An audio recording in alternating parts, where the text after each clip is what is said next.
আমি সব সময় বলি, আমাদের রাজনীতিবিদরা এসে বক্তৃতা দেয়, আপনারা কেবল আমাদের ভোট দেন, মাদক মুক্ত সমাজ গড়ে দিব।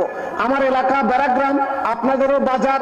এই ব্যারাগ্রাম এরিয়াতে, আপনাদের এরিয়াতে মাদকের সমস্যা আছে কি নাই?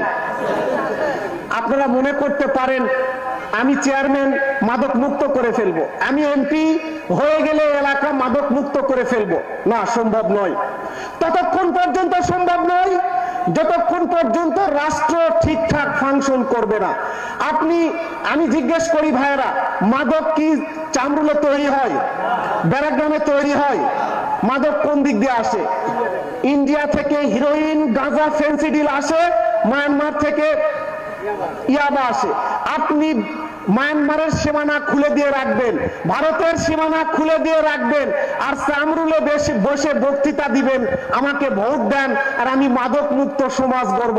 কিয়ামত পর্যন্ত চেষ্টা করলেও ভারতের এবং মায়ানমারের সীমানা খুলে রেখে কোন ব্যক্তির পক্ষে মাদক বন্ধ করা সম্ভব নয় ভাইরা আমার।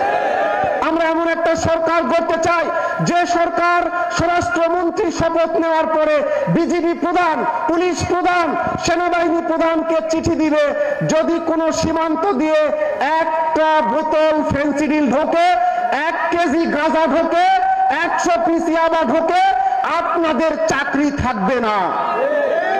আমরা যদি সীমান্ত সিলগালা করে দিতে পারি, তাহলে কি আমার ব্যারাগ্রামে মিছিল করার দরকার আছে? কাউকে গ্রেফতার করার দরকার আছে? আপনি গ্রেফতার করে, মারপিট করে, হুমকি দিয়ে, বক্তৃতা দিয়ে কোনোদিন রাষ্ট্রকে সংস্কার করতে পারবেন না। রাষ্ট্র সংস্কার করতে হলে আপনার রাইট জায়গা থেকে রাইট সিদ্ধান্ত নিতে হবে ভাইয়েরা।